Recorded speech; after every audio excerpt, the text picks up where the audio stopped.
अमरीकी सदर Donald Trump का मक्का मुआहदे का खैर मकदम। समाजी राब्ते की वेबसाइट पर पैगाम में कहा है कि सऊदी अरब, तुर्किया और पाकिस्तान के मक्का दिफाई मुआहदे पर दस्तखत खुशाइंद हैं।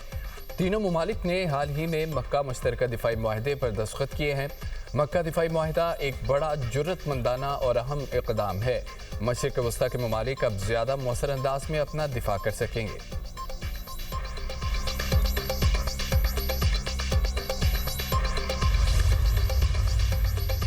इसराइल की जानिब से अमरीकी मनसूबा मुस्तरद करने पर इस्लामी ममालिक की मज़म्मत। गजा की सूरत हाल पर पाकिस्तान समेत 8 इस्लामी ममालिक के वज़ीर ख़ारजा का मुश्तरका मज़म्मती बयान जारी। अमरीका से मनसूबे और रोड मैप पर अमल दरामद यकीनी बनवाने का मुतालबा। तर्जुमान दफ्तर ख़ारजा के मुताबिक मुश्तरका बयान में कहा गया है कि रुकावट और ताख़ीर के तमाम नताइज की जिम्मेदारी इसराइल पर होगी। गजा अमन मनसूबे पर अमल दरामद में ताख़ीर से सूरत हाल मज़ीद ख़राब हो सकती है। इसराइल अमन कोशिशों में रुकावट डाल रहा है। ईरान पॉलिसी पर सवालात। इत्तेहादी अमरीकी सदर की सफारती हिकमत अमली से नाखुश। जंग के खात्मे में नाकामी पर खलीजी ममालिक डोनाल्ड ट्रंप से मायूस होने लगे। अमरीकी फौजी अड्डों की मेज़बानी पर भी तहफ़्फ़ुज़ात। मक्का दिफाई मुआहदा अमरीका के लिए पैगाम करार। अमरीकी अखबार वाशिंगटन पोस्ट की रिपोर्ट के मुताबिक कई ममालिक ने अपनी सरजमीन पर अमरीकी फौजी अड्डे न रखने पर भी गौर शुरू कर दिया। सऊदी अरब, मुत्तहिदा अरब अमारात, कतर, कुवैत और बहरीन बेचैनी का शिकार हैं। ट्रंप ईरान के साथ अमन अमल को मौसर तरीके से आगे बढ़ाने में नाकाम हैं। खलीजी ममालिक अब दिफाई सिक्योरिटी के लिए सिर्फ अमरीका पर इन्हिसार नहीं करना चाहते। खलीजी हुकाम का कहना है कि ट्रंप ने ईरान के खिलाफ कार्रवाई की धमकियां कई मरतबा दी, फिर मुज़ाकरात में पेशरफ्त का हवाला देकर वापस लीं, जिससे अमरीकी पॉलिसी को गैर मुस्तकिल और गैर मुतवक्किल समझा जा रहा है।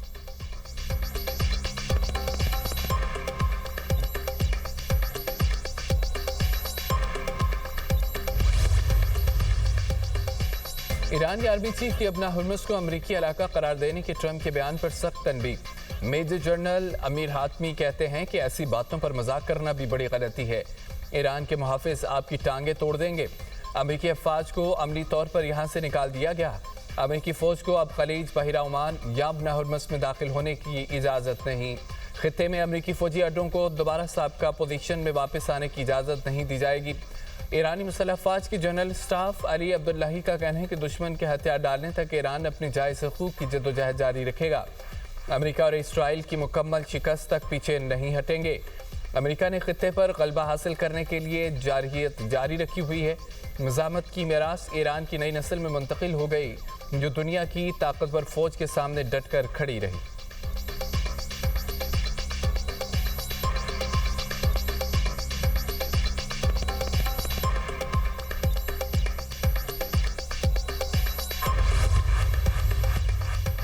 दुश्मन के सामने हथियार नहीं डाले, मुल्की मफाद में मुआहदा किया। ईरानी सदर मसूद पेज़ेश्कियान कहते हैं कि अमरीका से मुआहदा कौमी बकार और सुप्रीम लीडर के उसूलों के तहत तय पाया।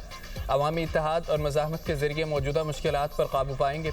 इसराइल आलमी ताकतों की हिमायत से खित्ते में बदअमनी फैला रहा है। ईरानी वज़ीर ख़ारजा अब्बास अराग़ची का कहना है कि अपना हुर्मुज़ खुलने का इन्हिसार अमरीका पर है। अमरीका को मफाहमती याददाश्त में तय होने वाली शराइत पर अमल करना होगा। ओमान के साथ तकनीकी सतह पर मुज़ाकरात हो रहे हैं। मुज़ाकरात का ताल्लुक अपना हुर्मुज़ में बहरी आमदोरफ्त से है। ओमान के साथ मुज़ाकरात और अपना हुर्मुज़ खोलना दो अलग मामलात हैं। ईरानी स्पीकर बाक़िर कालिबाफ ने कहा है कि ईरान जंग के अस्करी और सियासी मुहाज़ों पर फतह बनकर उभरा। हम इस वक्त अमरीका और सहूनियों की मुसल्लत करदा गैर मुनसिफाना जंग में है। ईरानी कौम इस गैर मुनसिफाना जंग का बहादुरी और बावकार अंदाज से मुकाबला कर रही है।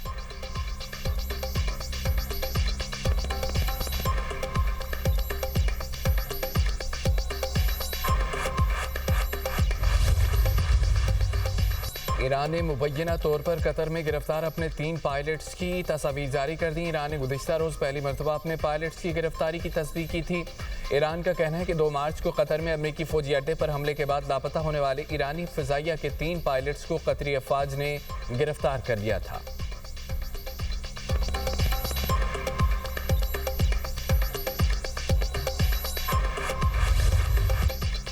कराची और हैदराबाद में नौजवान ताजिर बेनज़ा के कत्ल के खिलाफ एहतजाज। कराची प्रेस क्लब और 3 तलवार में मुजाहरे। शुरका का अहल खाना से इजहार यकजहती। मुजाहिरीन की शदीद नारेबाजी, कातलों की फौरी गिरफ्तारी और अहल खाना को इंसाफ फराहम करने का मुतालबा। शुरका का कहना था कि मुल्ज़मान को फौरी गिरफ्तार करके कड़ी से कड़ी सजा दी जाए।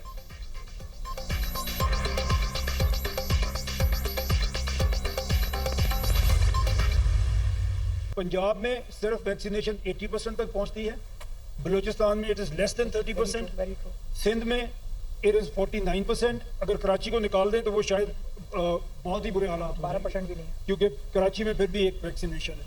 तो हम तो जो बात कर रहे हैं, हम तकसीम की बात नहीं कर रहे हैं, हम लोगों के वेलफेयर की बात कर रहे हैं। पर कैपिटा जो पर पर्सन, उसको मैं कहता हूँ, अगर इस सिस्टम पे आप जाते हैं, जो अगर आप छोटे सूबे बनाते हैं, तो सबसे ज्यादा पर पर्सन इनकम अगर कहीं पे जाएगी तो वो उन 8 सूबों में जाएगी जो आज बलूचिस्तान है। वो आपके अमीर तरीन सूबे होंगे। और उसके बाद दूसरे नंबर पे सिंध के लोगों की आमदनी में इजाफा होगा। पर पर्सन जो आपका NFC अवार्ड, अगर इसी फार्मूले पे आप रहते हैं, जो पैसे उस इलाके में जाएंगे उसमें सबसे ज्यादा पैसा उन इलाकों को, उन सूबों को जाएगा जो आज सिंध है, और पंजाब सबसे आखिर में आएगा। तो बेहतरीन गवर्नेंस के लिए मजीद इंतजामी यूनिट्स बनाने पर जोर। SDPI के ज़ेर एहतमाम कौमी सतह पर मुबाहिसे। क्या मुल्क में नए इंतजामी यूनिट्स बनाने चाहिए का इनाकाद। चेयरमैन दुनिया मीडिया ग्रुप मियां आमिर महमूद ने इज़हार ख्याल करते हुए कहा कि हम तकसीम के नहीं, लोगों की वेलफेयर की बात कर रहे हैं। मौजूदा निज़ाम में लोगों की वेलफेयर नहीं हो रही। जो निज़ाम हम बता रहे हैं उससे गरीब आवाम की वेलफेयर होगी। हर डिवीजन को सूबा बना दिया जाए, इख्तियारात की तकसीम होगी तो आवाम को हुकूक मिलेंगे। पंजाब सबसे बड़ा सूबा है, बड़ा सूबा होने की वजह से ज़्यादा वसाइल भी पंजाब के हिस्से आते हैं। ज़्यादा वसाइल NFC अवार्ड के तहत ही मिलते हैं। NFC अवार्ड पर अमल करने के बावजूद पंजाब पर उंगली उठाई जाती है। सियासतदान का एहतसाब इदारों के बजाय अवाम बेहतर अंदाज में कर सकते हैं। नए सूबे बने तो सबसे ज़्यादा फ़ायदा बलूचिस्तान फिर सिंध को होगा। नए सूबे बनाने का फ़ायदा पंजाब के हिस्से में बाद में आएगा।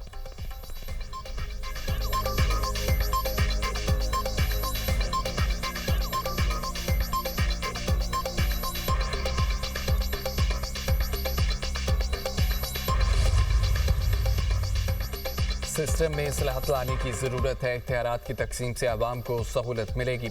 हकान नजीब ने कौमी मुबाहिसे से खिताब में कहा है, पाकिस्तान का मसला मालियाती नहीं है। माहिर मईशत फ़ारूक सलीम बोले, हमारे पास वसाइल हैं लेकिन उनकी तकसीम ठीक नहीं है। आम आदमी की ज़िंदगी में कोई तब्दीली नहीं आ रही। सियासी जमातें लोकल गवर्नमेंट का निज़ाम नहीं चाहती।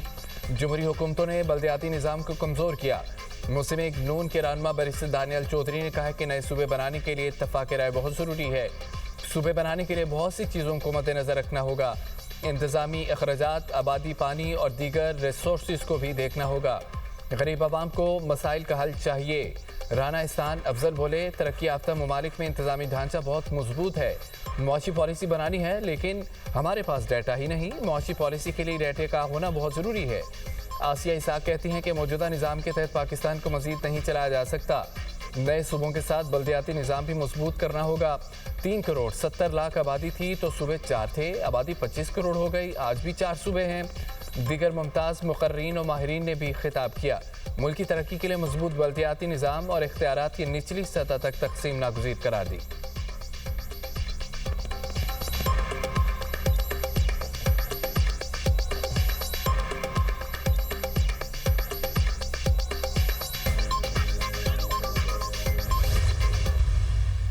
पाकिस्तान के मौजूदा सूबे एक तो पूरे कानूनी तकाजे के साथ नहीं बनाए गए थे।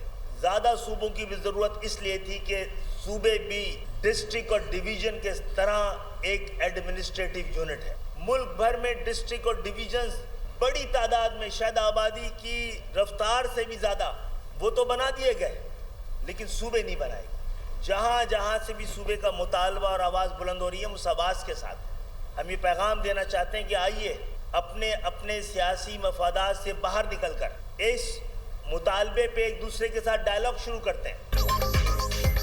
MQM की नए सूबों की हिमायत। चेयरमैन खालिद मकबूल सिद्दीकी का कहना है कि अब ज़रूरत के मुताबिक नए सूबे बनने चाहिए। नए डिस्ट्रिक्ट और डिवीजन्स तो बना दिए गए लेकिन सूबे नहीं बनाए गए। सूबों के लिए उठने वाली हर आवाज़ की हिमायत करते हैं। पीपल्स पार्टी पंजाब में सराइकी सूबे का मुतालबा करती है। जो पंजाब में मुतालबा कर रहे हैं, क्या सिंध उसका हकदार नहीं? सूबे ना बनाने के जो असरात हो रहे हैं उस पर बात करनी चाहिए। नए सूबे बनाने के लिए कौमी सतह पर डायलॉग होने चाहिए। मुस्तफ़ा कमाल का कहना है कि मुल्क का निज़ाम लोगों को बदगुमान कर रहा है। सूबे बनाना तकसीम नहीं है। सब मान गए मगर पीपल्स पार्टी ने लोकल बॉडी तरमीम की मुखालफत की। इंतज़ामी यूनिट्स बनेंगे तो सिंध के हारी और किसानों को आज़ादी मिलेगी। पाकिस्तान को चलाने का वाहिद तरीका इंतज़ामी यूनिट्स का क़याम है। फारूक सत्तार कहते हैं कि इंतजामी यूनिट्स बनाए बगैर पाकिस्तान के निज़ाम चलाना मुमकिन नहीं। वो और उसी सियासतदान सिंध के दुश्मन हैं। सूबे बनाना सिंध की नहीं, वसाइल की तकसीम है।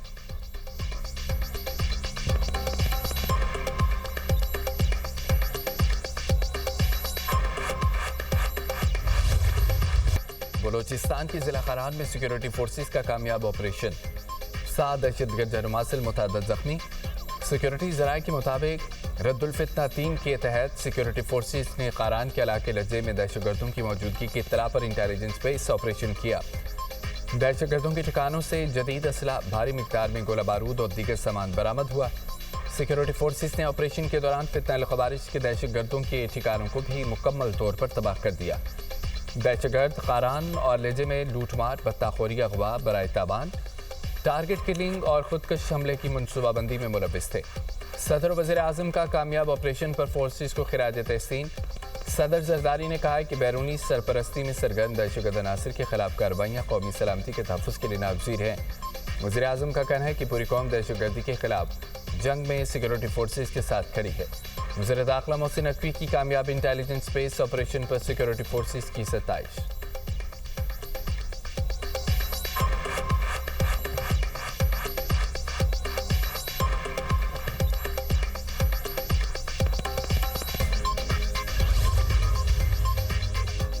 फितना हिंदुस्तान के दहशतगर्दों का निशाना बलोचिस्तान के अवाम है। दहशतगर्द आम शहरियों, खवातीन और बच्चों को निशाना बना रहे हैं जो बलोचिस्तान में अमन, तरक्की और तालीम नहीं चाहते।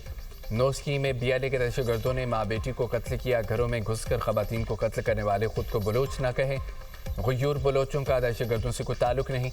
वज़ीर आला बलोचिस्तान की मशीर मीना मजीद बलोच की दीगर अरकान के हमरा प्रेस कॉन्फ्रेंस कहा, खवातीन पर हमला करने वालों के खिलाफ खड़ा होना होगा। बुज़दिल कातिलों को कैफरे किरदार तक पहुँचाएंगे। किसी अलाकार को बलोचिस्तान का अमन तबाह नहीं करने देंगे। दहशतगर्दों का बयानिया अब नहीं बिकेगा। वज़ीर तालीम राहिला हमीद दुरानी ने कहा है कि बलोच खवातीन को निशाना बनाना इंतहाई काबिल मज़म्मत है। मासूम खवातीन को किस बात की सज़ा दी गई? दहशतगर्द खवातीन को शहीद करके अपने मकासद हासिल नहीं कर सकते।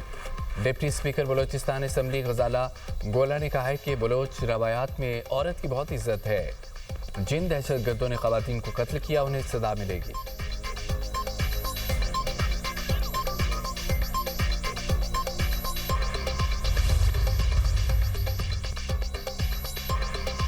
सेनेट इजलास आज शाम 4 बजे होगा। 69 निकाती एजेंडा जारी। ऐवान में मुतअद्दिद अहम प्राइवेट मेंबर्स बिल्स पेश किए जाएंगे।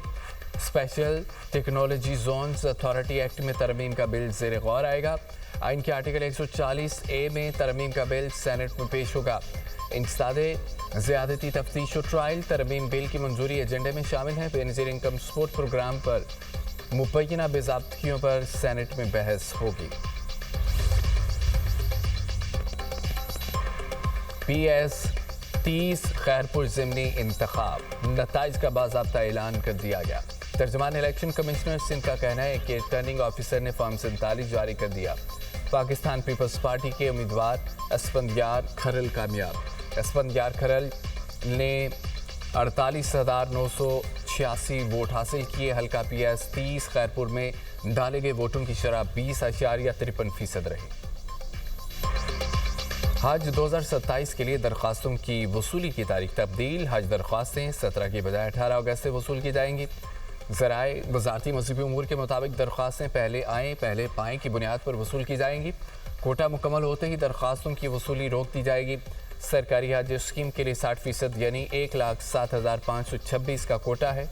निजी हज स्कीम के लिए 40% यानी 71,684 का कोटा मुख्तस। हज अखराजात 2 मुसावी इक़सात में वसूल किए जाएंगे। हज दरख्वास्तें अखराजात सिर्फ हबीब बैंक के ज़रिए वसूल किए जाएंगे।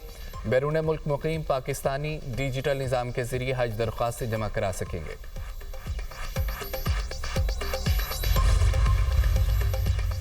बाड़ो कच्चे के इलाके रोंती में पुलिस का ऑपरेशन 10 थानों की नफरी ने कच्चे के इलाकों का मुहासरा कर लिया। जदीद टेक्नोलॉजी की जरिए डाकुओं के खिलाफ कार्रवाई जारी है। पुलिस के मुताबिक कार्रवाई डाकुओं के ड्रोन हमले और 2 डाकुओं के अदालत से फरार होने पर की जा रही है।